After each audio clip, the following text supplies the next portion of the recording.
Group has a gruesome reputation. रूस के राष्ट्रपति पुतिन को सैन्य तख्तापलट की धमकी दी गई और अमेरिका से लेकर मॉस्को तक पूरी दुनिया की रडार पर आया रशियन आर्मी को धमकी देने वाला वैगनर ग्रुप और इस ग्रुप का चीफ प्रिगोजिन। तो आखिर कौन है वैगनर ग्रुप, कैसे काम करता है ये और कौन सी ताकत है इस ग्रुप के पीछे।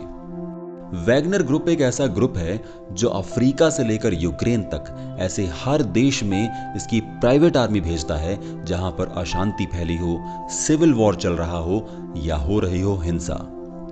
और इसके बदले में वैगनर ग्रुप लेता है पैसे।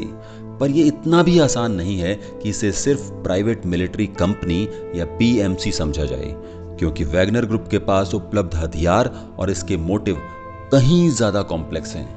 वैगनर ग्रुप को रशियन आर्मी के रिटायर्ड लेफ्टिनेंट कर्नल उत्किन ने यह नाम दिया था और यह नाम पड़ा एडोल्फ हिटलर के पसंदीदा म्यूजिक कंपोजर रिचार्ड वैगनर के नाम पर। वैगनर ग्रुप का नाम सबसे पहले साल 2014 में क्रीमिया वॉर में उस वक्त चर्चा में आया जब रशियन आर्मी के साथ साथ वैगनर ग्रुप के लड़ाके लड़ते नजर आए। इसके बाद तो कॉन्गो, सूडान, मोजाम्बिक, सीरिया और यहां तक कि वेनेजुएला में भी इस ग्रुप को देखा गया। वैगनर ग्रुप सरकार या किसी भी विद्रोही पक्ष को पैसों के बदले में हथियार, ट्रेनिंग और लड़ाई लड़ने में पूरी मदद करता है। और इतना ही नहीं, अफ्रीका के बहुत से देशों में तो ये ऑयल, गोल्ड, डायमंड और माइंस की भी हिस्सेदारी लेता है। लेकिन इस ग्रुप का रशिया से क्या है कनेक्शन? इस ग्रुप का हेडक्वार्टर एक्चुअली रशिया में ही लोकेटेड है, पर पुतिन और वैगनर चीफ प्रिगोजिन दोनों स्टार्टिंग से ही इस ग्रुप से किसी भी रिश्ते को नकारते रहे हैं। हाल के रशिया यूक्रेन युद्ध में शुरू से ही वैगनर ग्रुप यूक्रेन में रशियन आर्मी की तरफ से लड़ता रहा और साल 2022 में पहली बार प्रिगोजिन ने खुलकर यह माना कि वैगनर ग्रुप उनका ही है। और पुतिन ने भी वैगनर ग्रुप के लड़ाकों की तारीफ कई बार की। वैगनर ग्रुप में कितने लड़ाके हैं ये कहा नहीं जा सकता, लेकिन यूएनओ और यूएसए की कुछ रिपोर्ट्स के मुताबिक वैगनर ग्रुप में लगभग 50,000 लड़ाके हैं और इनमें से लगभग 90% रशियन जेलों से निकाले गए कैदी हैं। इनको थोड़ी बहुत ट्रेनिंग के बाद ही युद्ध में भेज दिया जाता है।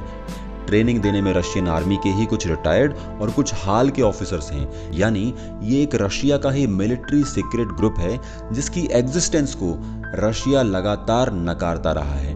पर रशिया के राजनीतिक और आर्थिक हितों के लिए खुलकर इसका इस्तेमाल भी किया जाता रहा है। जेल के कैदियों को सजा कम किए जाने का भरोसा और लड़ाई में लड़ने के लिए अच्छी खासी सैलरी दोनों दी जाती हैं। कुछ लोग इस ग्रुप को मर्सिनरी और कुछ पीएमसी यानी प्राइवेट मिलिट्री कंपनी कहते हैं, पर आधुनिक हथियारों से लेकर टैंक्स तक इनके पास सब कुछ है और ये किसी देश की आर्मी की तरह ही प्रॉपर यूनिफॉर्म में नजर आते हैं। लेकिन आखिर रशिया को वैगनर ग्रुप से क्या फायदा है? एक्चुअली रशियन आर्मी दुनिया की टॉप 5 आर्मीज में गिनी जाती हैं, जिसमें 11 लाख फौजी होने का दावा भी किया जाता है। तो आखिर 50,000 लड़ाकों वाले प्राइवेट ग्रुप से रशिया को क्या फायदा? इसके कई रीजंस हैं। जहां आर्मी के रिक्रूटमेंट से लेकर ट्रेनिंग तक बहुत ज्यादा खर्च आता है, वहीं ये कम पैसों में जल्दी लड़ाई पर जाने के लिए तैयार होते हैं। दूसरा, लड़ाई जीतो तो ठीक, पर अगर कुछ ज्यादा खराब रिजल्ट्स आए तो रशिया ये कहकर पल्ला झाड़ लेता है कि रशियन आर्मी का इस ग्रुप से कोई लेना देना नहीं है। और इसके अलावा युद्ध में मरने वाले अगर रशियन आर्मी के फौजी हों तो देश में रोष और असंतोष फैलता है। पर वैगनर ग्रुप के लड़ाके मारे गए तो सिर्फ ये कहना है कि रशिया का कोई इससे कनेक्शन नहीं है, यानी कम पैसों में एक्शन भरपूर पर रिस्पॉन्सिबिलिटी जीरो। इसके अलावा दुनिया का कोई भी देश, ऑर्गेनाइजेशन, यूएनओ या नाटो वैगनर ग्रुप के एक्शंस के लिए रशिया को लीगली रिस्पॉन्सिबल नहीं ठहरा पाता। लेकिन कौन है प्रिगोजिन? प्रिगोजिन रशिया के राष्ट्रपति पुतिन के बेहद नजदीक माने जाते रहे हैं। असल में 90 के दशक में जब व्लादिमीर पुतिन अपनी राजनीतिक पारी स्टार्ट कर रहे थे, तब प्रिगोजिन एक छोटे से ठेले पर हॉट डॉग बेचते थे। उसके बाद प्रिगोजिन ने एक रेस्टोरेंट खोला और प्रिगोजिन की दोस्ती होती है व्लादिमीर पुतिन से। यहां से प्रिगोजिन की किस्मत चमकती है। पुतिन बन जाते हैं सेंट पीटर्सबर्ग के मेयर, आगे चलकर रशिया के पीएम। और प्रिगोजिन को पुतिन से नजदीकियों के चलते मिलती हैं फूड कैटरिंग एंड सप्लाई के बड़े बड़े कॉन्ट्रैक्ट्स। स्कूल्स, ऑफिसेज और यहां तक कि रशियन आर्मी को खाना पहुंचाने के टेंडर्स। जल्द ही प्रिगोजिन एक सुपर रिच बिजनेसमैन बनकर सामने आते हैं। रशिया में आने वाले दुनिया के बड़े बड़े लोगों को प्रिगोजिन का ही खाना खिलाया गया और इसीलिए प्रिगोजिन को पुतिन का शेफ भी कहा जाता है। पर आप सोच रहे होंगे कि पुतिन का इतना अच्छा शेफ दोस्त और कहां वैगनर ग्रुप जैसा खूंखार मिलिट्री ग्रुप, और आखिर इसने रशियन आर्मी और पुतिन को ही तख्ता पलट की धमकी क्यों दे डाली?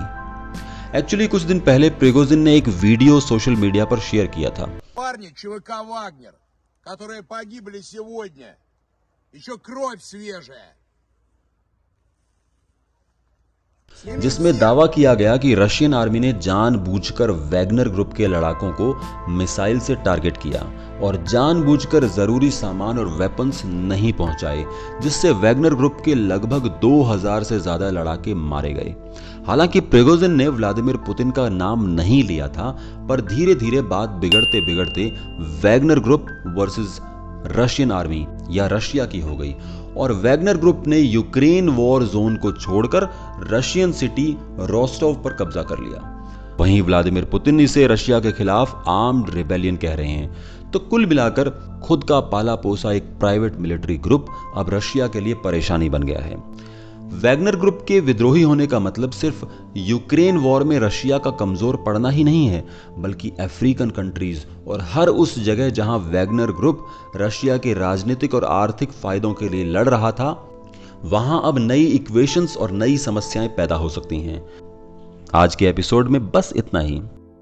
ऐसे ही और वीडियोस देखने के लिए चैनल को सब्सक्राइब करिए, लाइक करिए और बेल आइकन को दबाना ना भूलें। जय हिंद, जय भारत।